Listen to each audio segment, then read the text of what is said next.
لا تؤاخذنا إن نسينا أو أخطأنا ربنا ولا تحمل علينا إصرا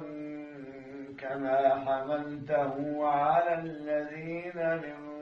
قبلنا ربنا ولا تحملنا ما لا طاقة لنا به واعف عنا واغفر لنا وارحمنا أنت مولانا فانصرنا على القوم الكافرين.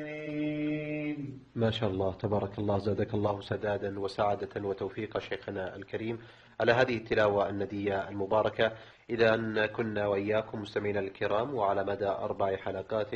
في استعراض لخبرات سنين ضيفنا في هذه الحلقة